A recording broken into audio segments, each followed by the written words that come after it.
आजादी के बाद भारत के सामने सबसे बड़ी चुनौती थी देश के अलग अलग हिस्सों में फैली 560 से ज्यादा रियासतों को एक साथ जोड़ना।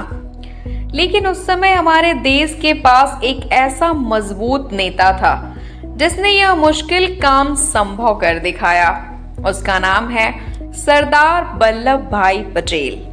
जी हाँ, आज है सरदार वल्लभ भाई पटेल की जयंती, जिसे लौह पुरुष के नाम से भी जाना जाता है।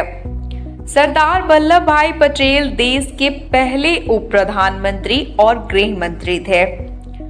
भारत के एकीकरण में उनके ऐतिहासिक योगदान के सम्मान में इस दिन को नेशनल यूनिटी डे यानी कि राष्ट्रीय एकता दिवस के रूप में मनाया जाता है। आपको बता दें, 2014 में मोदी सरकार ने यह तय किया था कि सरकार पटेल की जयंती को एकता दिवस के रूप में मनाया जाएगा, ताकि देश की एकता, अखंडता और मजबूती के संदेश को आगे बढ़ाया जा सके। सरदार वल्लभ भाई पटेल एक मजबूत, अडिग और दृढ़ संकल्पित व्यक्ति थे। उनका जन्म 31 अक्टूबर 1875 को गुजरात के नाडियाद में हुआ था। वही कहा जाता है कि वह एक किसान परिवार में जन्मे थे। सरदार पटेल महान देशभक्त, दूरदर्शी एवं लोकप्रिय जननेता थे। उनके लिए राष्ट्रीय एकता और सद्भावना सर्वोपरि था। भारत की स्वतंत्रता के बाद 500 से अधिक रियासतों को एक सूत्र में पिरोना, और वह भी बिना हिंसा के, यह कार्य केवल उनके अलावा किसी से संभव नहीं था।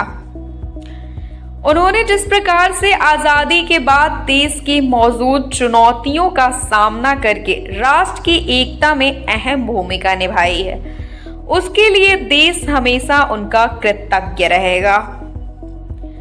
वही आज 31 अक्टूबर को देश भर में लौह पुरुष सरदार वल्लभ भाई पटेल की 150वीं जयंती मनाई जा रही है।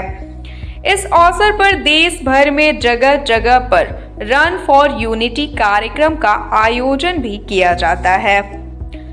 सरदार पटेल स्वतंत्र भारत के महान दूरदर्शी राजनेता, प्रशासक होने के साथ साथ प्रतिष्ठित वकील, बैरिस्टर तथा भारतीय राष्ट्रीय कांग्रेस के नेता भी थे, जिनके न सिर्फ आजादी से पहले बल्कि आजादी के बाद के योगदान को भी भुलाया नहीं जा सकता है।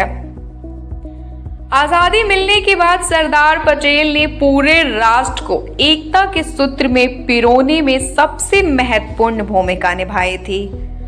आजाद भारत में सरदार पटेल पहले व्यक्ति थे जिन्होंने भारतीय सिविल सेवाओं के महत्व को बखूबी समझा। उन्होंने भारतीय प्रशासनिक सेवाओं को मजबूती बनाने पर जोर दिया। उन्होंने सिविल सेवाओं को स्टील फ्रेम भी कहा था। साथ ही सरदार पटेल संविधान को आकार देने वाले प्रमुख नेताओं में से एक थे। वे प्रांतीय संविधान समितियों के अध्यक्ष भी थे। किसी भी देश का आधार उसकी एकता और अखंडता में निहित होता है, और सरदार पटेल देश की एकता के सूत्रधार थे। इसी वजह से उनके जन्मदिन को राष्ट्रीय एकता दिवस के तौर पर मनाया जाता है। बताते चले कि सरदार वल्लभ भाई पटेल का निधन 15 दिसंबर 1950 को मुंबई में हुआ था, तथा सन 1991 में सरदार पटेल को मरणोपरांत भारत रत्न से सम्मानित किया गया था। वही आज का दिन वल्लभ भाई पटेल की याद में मनाया जाता है।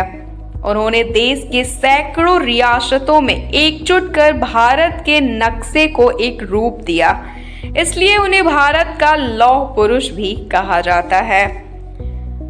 तो आइए हम सब उनके आदर्शों से प्रेरणा लेकर देश की एकता और प्रगति के लिए काम करें।